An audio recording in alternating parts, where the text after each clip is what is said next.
99% of Etsy sellers make the 7 same shop-killing mistakes that basically guarantee that they will never escape the $100 a month trap. In the next few minutes, I'm going to share exactly what they are doing wrong so that you can be part of the 1% that actually succeeds. And here's the thing, it's not about doing more, it's just about doing what actually works. I have now built a 7-figure digital product shop on Etsy, and the turning point for me wasn't about adding more complexity to my process. It was more about when I removed my bad habits, ignored outdated beliefs, and stopped wasting time. So stay with me to the end while I break down the 7 habits that keep 99% of Etsy sellers stuck, and more importantly, how to fix them. So mistake number 1 is chasing unsaturated niches. Most sellers are absolutely obsessed with trying to find unsaturated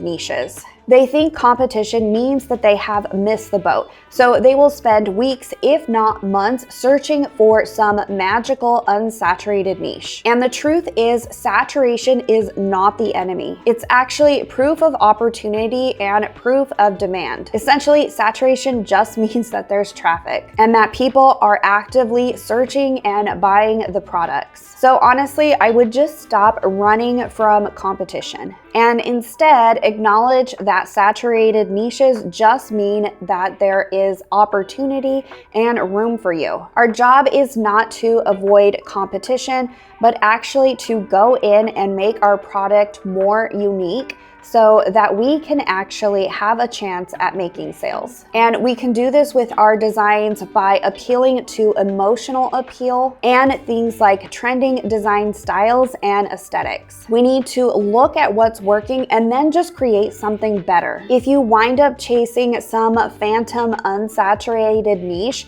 I can almost guarantee you that you are going to make little to no sales because there are no buyers, and we need to be where the buyers are in order to make sales. I know that this has to be one of the biggest mistakes that new beginners make because I have seen so many of my members in the community doing the exact same thing. I will often do shop audits, and when I take a look at the products that they have listed in their shop and do a reverse search looking for the actual demand, usually it will come up with 0 to maybe 5 or 10 searches per month. And if we do the math on that, at that type of volume, it's no wonder that they are not seeing sales. And this is why I teach them to focus on design styles and products that are actually trending, that have a search. If you want to get access to this type of feedback along with my daily trending products and prompts and SEO, the link for that will be down in the description below. So number 2 is designing for yourself. A lot of new sellers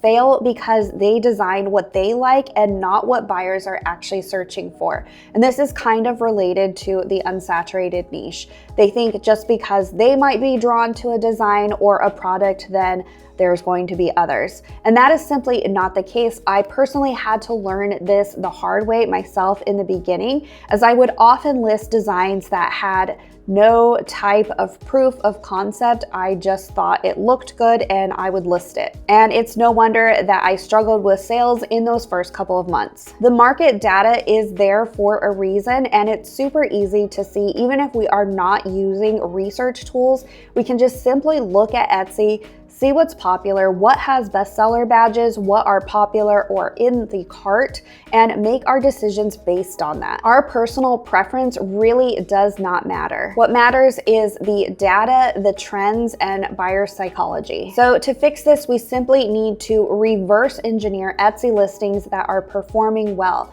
We need to take a look at the design style aesthetics, the font choices, the colors, and the mock-ups. You can also watch trends on social media in real time. So things like Instagram or Pinterest or TikTok are really great places to see trends developing fast so that we can jump on them as fast as possible. Okay, mistake number 3 is just depending on one niche. In the beginning and pretty much beyond, I highly recommend not focusing on one micro niche. You are simply putting all of your eggs in one basket. So one micro niche, one type of product, one design aesthetic. And if that niche tanks or fades out, then your entire business falls apart. That is one of the best things about the niche that I'm in, which is sublimation digital design products, is because number one, there are hundreds of different products that I can create designs for. So it's not just simply the tumbler wraps that my store is known for.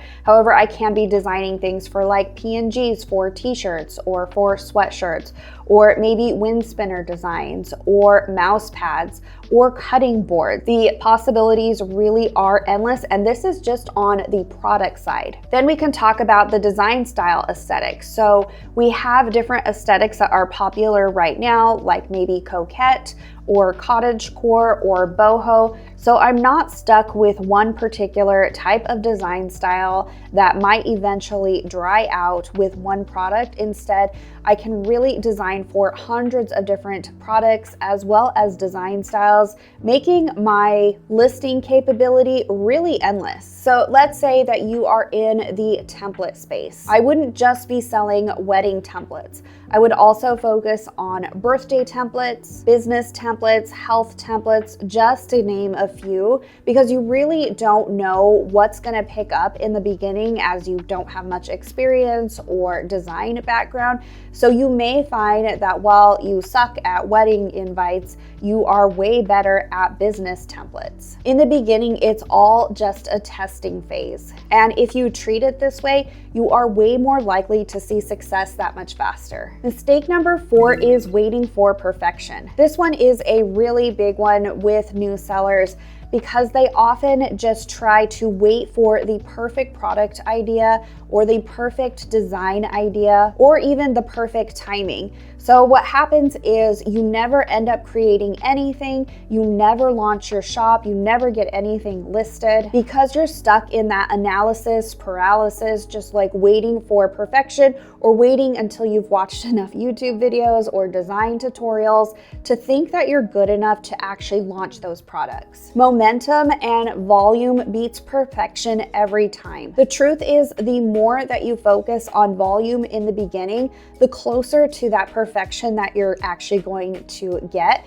because like the saying goes, practice makes perfect. So the more that you can just practice and get those reps in, get that volume in, the closer that your products are going to be perfected, just based on the fact of the high volume that you are doing. So here's the cycle. You can upload your listings even if you do not think that they are perfect. In the beginning, I literally listed hundreds and hundreds of items that were not perfect. Some even had spelling mistakes. People would reach out and let me know.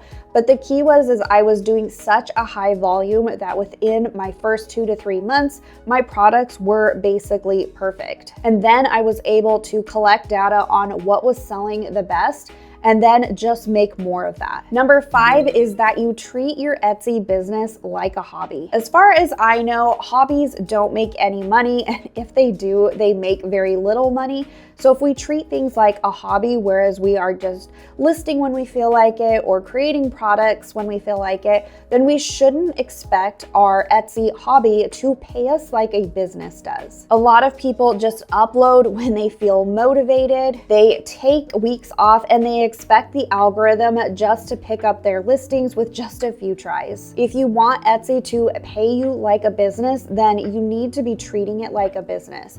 So this just means consistency.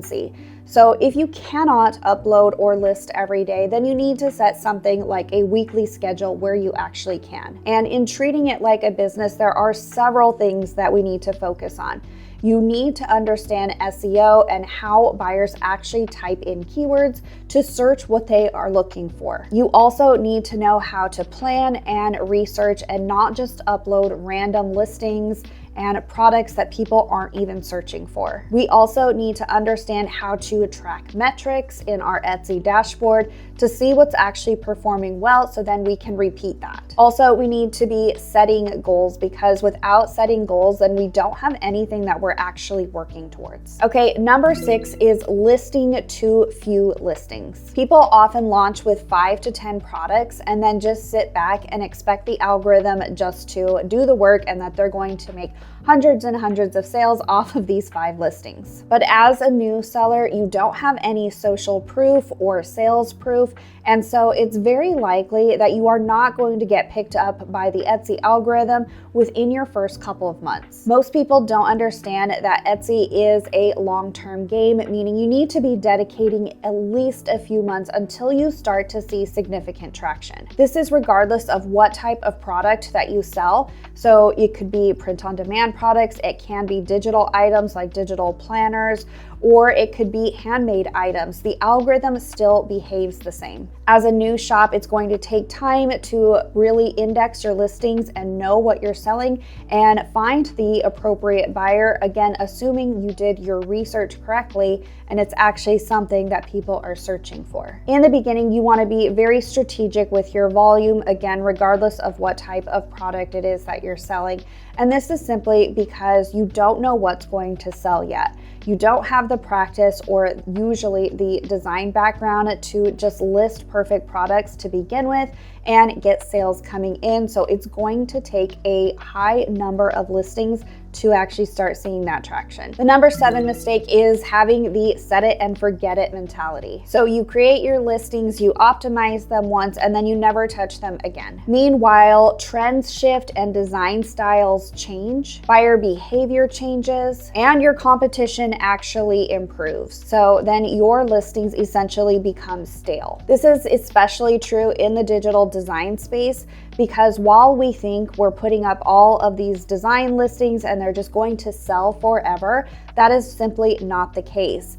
Next year is going to be different types of design styles for Christmas than what is popular this year. And so all of these Christmas listings essentially will need to be redone. This is true also in the print-on-demand space, as the design styles and aesthetics are constantly changing. And so if you are not replacing your listings that have kind of phased out, then you are just collecting a bunch of listings where you're paying listing fees and not making any sales. The truth is that we constantly need to be adding new listings in preparation for whatever is coming next. So that could be different holidays and seasons that are upcoming in the new types of design styles and aesthetics that are trending, or it's just looking at our evergreen listings. So for an example, in the occupation space for teachers, look at those listings and see if they can be remade in a different type of new design style. So you can take the same listing. If it hasn't been performing well, it could be because the trend has died out,